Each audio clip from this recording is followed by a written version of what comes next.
Well, you don't know what you've got till it's gone, as the old song goes. And while Joni Mitchell was singing about paving paradise and putting up a parking lot, that sentiment could just as easily be applied to the hundreds of buildings that are no longer with us, chronicled in a new book. Alex Bozikovic is the architecture critic for the Globe and Mail and the co-author of 305 Lost Buildings of Canada. And he joins me now. Welcome, Alex. John. Great line in the introduction. What we ignore today, we may treasure tomorrow. That seems to me to be the guiding principle of the whole book right there.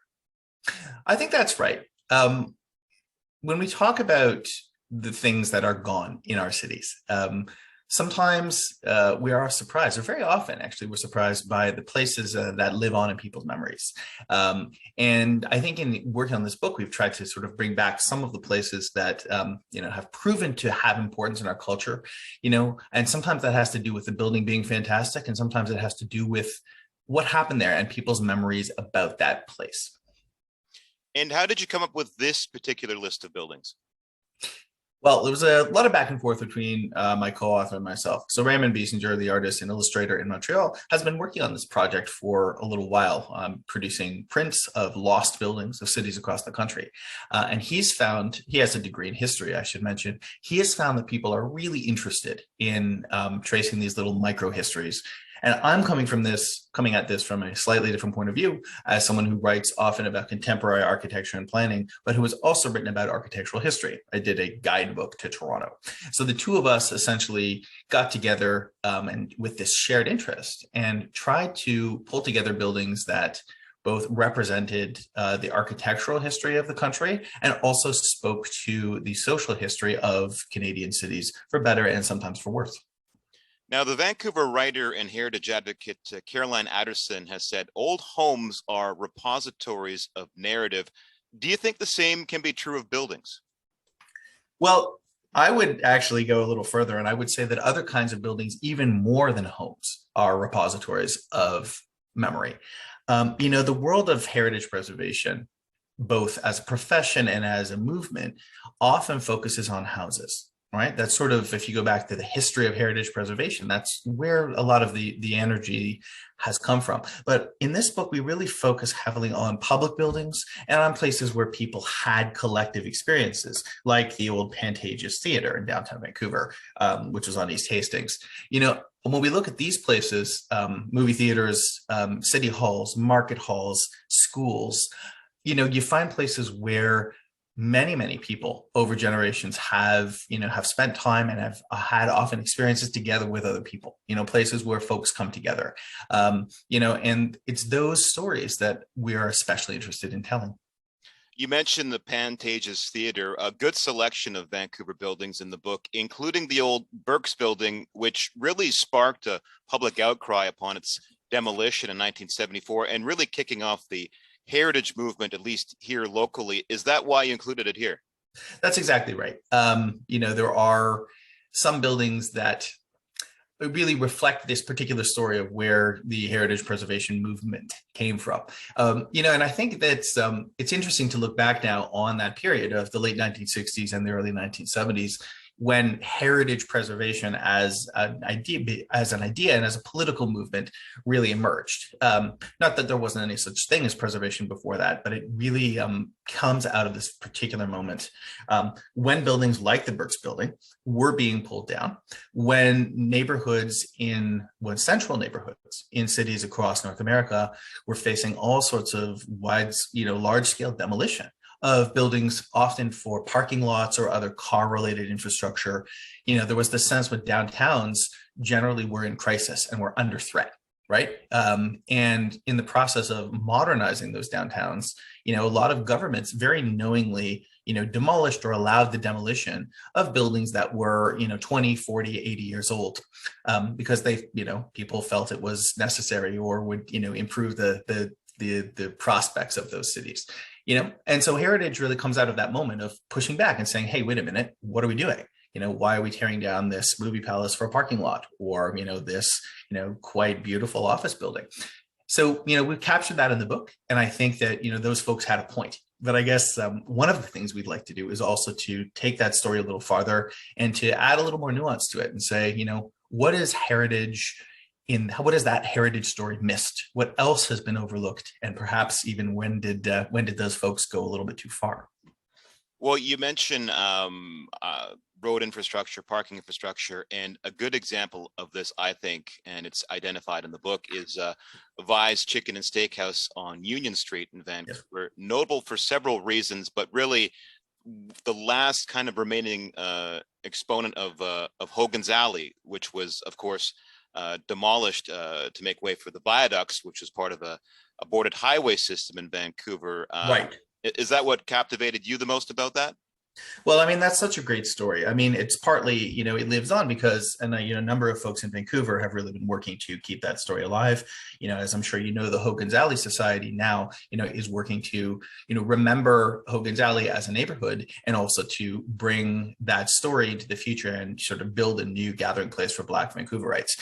But I mean, it really does, the Vi's story really perfectly captures that narrative, in which, first of all, the relatively small Black community in Vancouver, folks were ghettoized. People were segregated, and we don't like to use the word segregated, but that's what happened.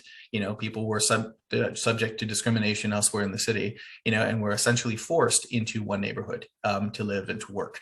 And then that one neighborhood, becomes the one that is the target for, the construction of the viaducts.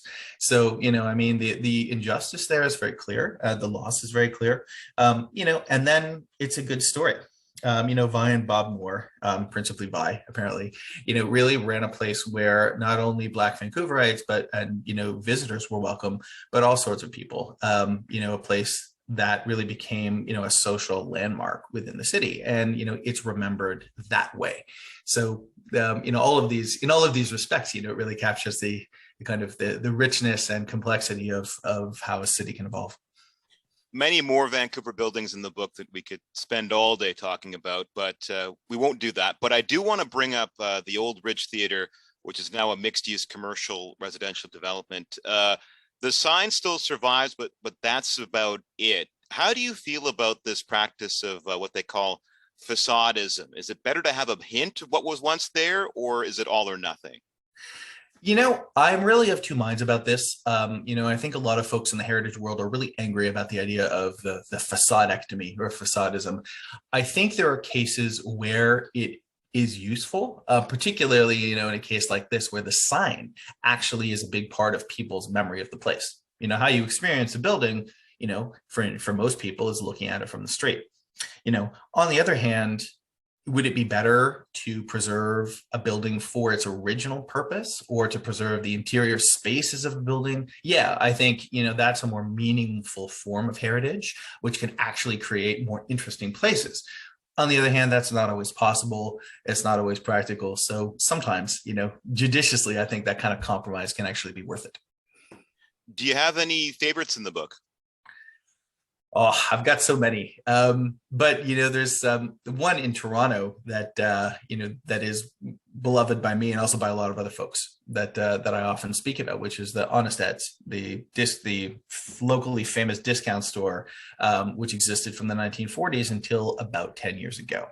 And that's a building not too far from where I live that really was, speaking of signs, really consisted almost entirely of signs. It was this incredibly complex maze of buildings that had sort of been hacked together by the Mirvish family as they created this discount department store, which survived over, a 75-year period. And that was a place that was interesting because I like when, buildings are thrown together over time and assembled and altered over time. I always find that interesting. But it was also a place that was a landmark for a lot of folks in Toronto, particularly immigrants to the city in the post-World War II period who could find all of the things they wanted. And people, including my grandparents, who could find all of the stuff that they wanted or needed, in an environment where, surrounded by bad puns and, slightly gruff but friendly service, and a staff that reflected the increasing diversity of the city. So, it wasn't about the building entirely, but it was about a place where, to some degree, everybody was welcome, and a place that really went far beyond what you would have expected of essentially a department store to become really a landmark in the life of the city. A place of community, you could say. Uh, Indeed. what do you think these buildings in this book say about our cities? Well, I think, risk of repeating myself, I think that the theme I'd like to take away with it is the importance of community. Places where people come together are often the places that we end up loving the most and remembering the most fondly. You know, movie palaces are big for that. Train stations, people are, oh, remember train stations that have been gone for 70 years with great fondness. And I think that there's a lesson there. I think when you look at our cities, public buildings don't necessarily have the prominence that they once did, at least not the same kinds of public buildings. When this was a predominantly Christian society, people could find a sort of a communal experience in church, but that's faded for those folks to a large degree. And where do we in cities actually come together? Where do we get to be with our neighbors? And that is, there are answers. One is the shopping mall. One is the community center, recreation center. Libraries are a big one. And I really think all of these building types are important. And we would do well to sort of appreciate the value that good architecture and friendly communal architecture can do in building memories and bringing community together. Is that what you hope people take away from the book then? Among other things. I hope so. I mean, I care very deeply about public architecture in this country, getting more of it and making it better. I also think that our cities can grow and change. And this is a sort of a paradoxical thing about this project, which is that, you can look back and see places that we've lost. And it is easy to sort of assume that, they don't make them like they used to. They've torn down everything. The developers are taking over. I mean, these sort of sentiments are often associated with change. But I think, it's really important, certainly in the case of Vancouver, for, that city where a lot of people want to live to continue to grow and change. And it's possible to do that if we focus on keeping the places that are really important to the most people, places of community, places of collective experience, and perhaps letting some other places, even some houses, go to make room for new folks. The name of the book is 305 Lost Buildings of Canada. It's available from Goose Lane Editions. My thanks to author Alex Bozikovic. Thanks so much, John.